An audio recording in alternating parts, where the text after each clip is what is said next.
E aí galera, beleza? Professor Matheus Gomes, profissional de educação física, profissional de nutrição, trazendo mais uma variação de exercício para vocês aqui. Dessa vez mais uma variação de exercício para antebraço, tá? A variação que é trabalhar tanto o antebraço aqui, o braquiorradial, os músculos do antebraço, mas também acaba tendo o auxílio do braço em si, do bíceps em si, tá? Qual é a variação de exercício que eu vou estar demonstrando para vocês hoje? Seria a gente fazer uma rosca invertida, né, spider, né, com os halteres, tá? Como que seria isso? Seria a gente deitar de frente no banco aqui, em decúbito ventral, né, que a gente chama, e aí no caso a gente segura os dois halteres com palma da mão para baixo, e aí a gente no caso faz uma flexão e extensão do cotovelo, tá? Com palma da mão voltada para baixo, para a gente conseguir trabalhar mais essa questão do antebraço, tá? Então mais uma variação de exercício para vocês. Matheus, qual que é o benefício de estar realizando essa variação de exercício? O benefício seria, primeiramente, a gente evitar um erro que é muito comum, que o pessoal acaba fazendo gangorra com o corpo ao realizar essa flexão e extensão do cotovelo. Então, muita gente acaba errando nisso. Além de poder lesionar, machucar só a questão da lombar, né, você perde a eficiência da musculatura alvo, tá? Então, você fazendo essa variação de exercício, você deitado aqui de frente no banco 45, você vai tirar esse erro comum, digamos assim, né? Porque você vai estar apoiado e no caso você vai conseguir enfatizar mais na musculatura alvo. Então esse é um dos benefícios de estar realizando essa variação, tá? E o benefício de usar os halteres, por exemplo, nessa variação de exercício, é que você tem mais digamos assim, um movimento mais livre, digamos assim, né? Em questão de algumas pessoas que sentem incômodo ao fazer essa invertida, às vezes com barra reta, muitas pessoas me relatam incômodo, ou no punho ou no cotovelo. Então fazendo com os halteres, por mais que não vá ficar retinho os halteres, não tem problema, vai ficar levemente inclinado, mas dá para realizar e dá para realizar o exercício da forma correta também. Beleza, qual que é a ideia desse vídeo? Eu estou explicando para vocês como fazer o ajuste do banco, como ajustar seu corpo, amplitude de movimento, cadência de movimento. Beleza? Então, se você quer aprender mais sobre essa variação de exercício, acompanhe esse vídeo até o final, que eu vou te explicar tudo no passo a passo. Bora lá para mais um vídeo.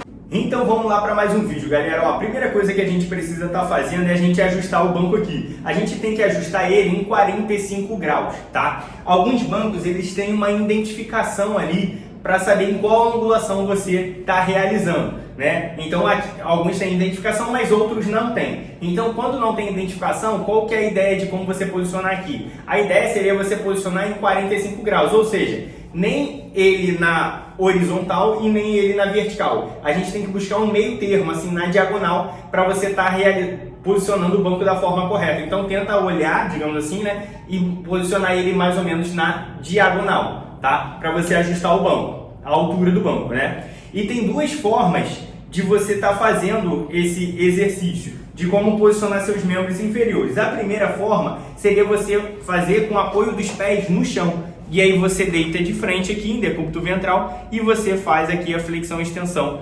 do cotovelo. Mas também tem como estar realizando com o apoio do joelho nos bancos. Eu já vi algumas pessoas realizando assim. E você deita aqui de frente, em decúbito ventral, e você faz aqui, ó, flexão e extensão do cotovelo. Não tem uma regra. Ah, esse é certo e esse é errado. Não tem isso. É mais preferência pessoal de como realmente se sente melhor realizando esse exercício, tá? Então tem esse posicionamento, tá? E o ajuste do corpo é basicamente esse, né? Você tem que apoiar aqui todo o seu corpo, né? Peitoral, abdômen, quadril, membros inferiores, deixar tudo apoiadinho para deixar o exercício mais estável possível, tá? E um erro muito comum que acaba acontecendo também nesse exercício é em questão da cervical. Às vezes a gente tem uma tendência aqui ao realizar esse exercício de ficar com o pescoço levantado assim, olhando para frente, curvando muito a cervical, né? Então, para evitar isso, o recomendado é sempre a gente estar mantendo a coluna vertebral toda alinhada, desde a lombar, dorsal e cervical, manter toda alinhada. Então, você está realizando o exercício assim, já não é muito recomendado. O ideal é você manter sua coluna toda retinha, tá? Então, evita. Claro, você pode olhar assim para frente, ver no espelho se está fazendo certo e depois você volta para a posição recomendada. Perfeito? Pronto.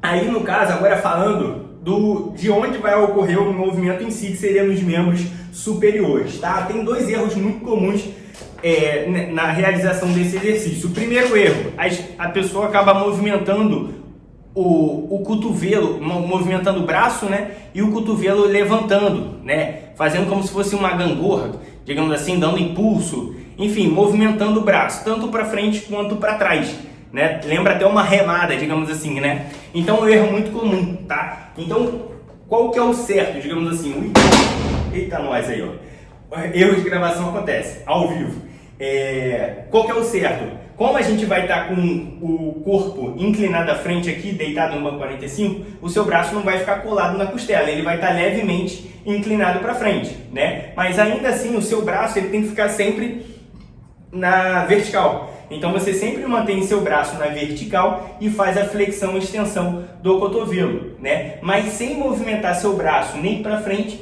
e nem o braço para trás, ou seja, o seu ombro ele não locomove. Né? Então não movimenta o braço e nem o ombro ao realizar esse exercício. O braço aqui ele fica sempre parado e a única parte ali do corpo que vai movimentar é o antebraço, né? Então daqui para cá que vai movimentar. Não deixa movimentar o braço em si, tá? Para não perder a eficiência do exercício, você está fazendo da forma correta, tá? Então braço estabilizado. E um outro erro comum, pegando aqui, ó. Um outro erro comum é, às vezes, a pessoa deixando o punho torto.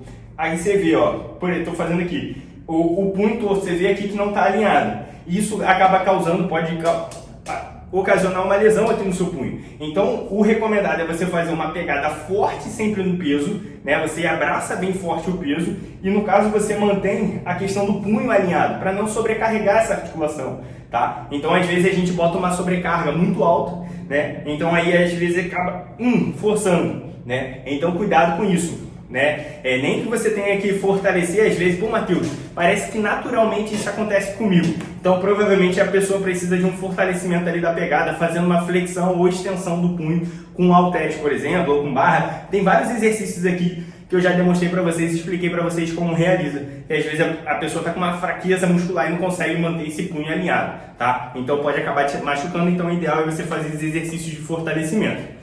Beleza, então o outro erro comum é esse do punho. E do braço vocês pegaram, né? Falei a questão aqui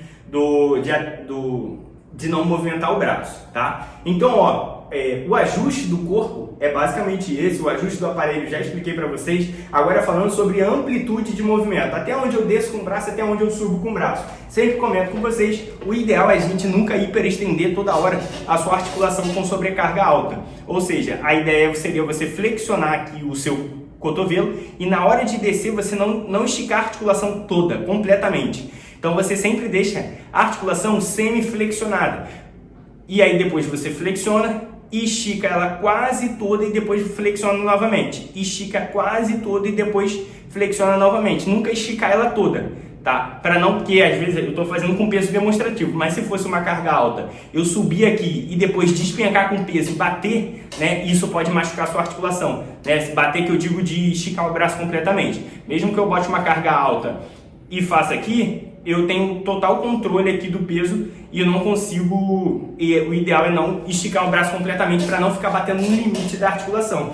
E o outro ponto que eu acabei já demonstrando para vocês é sobre a cadência de movimento. A ideia seria você trazer o braço aqui, vamos botar ali de 2 a 3 segundos na fase concêntrica e, digamos assim, de 3 a 4 segundos na fase excêntrica, ou seja, uma descida controlada do peso. Que nem eu demonstrei para vocês aqui, se ficar despencando com peso, além de você perder trabalho muscular, né, o que o seu músculo poderia estar, digamos assim, sofrendo um pouco a mais, né, que é um sofrimento, digamos assim, benéfico, né, fazendo essa freagem do movimento aqui na fase excêntrica. Além de você perder a eficiência muscular ali de trabalho muscular, você também acaba podendo lesionar a sua articulação do cotovelo, por exemplo, né? Então sempre faça uma cadência, um movimento bem controlado, tá? E a amplitude até eu esticar o braço quase todo e depois flexiona o máximo que você conseguir, mas é aquilo que eu comentei, sem deslocar o braço para frente. Beleza? Ó, então eu te dei todo o passo a passo, todo o detalhe que você precisa estar prestando atenção ao realizar esse exercício.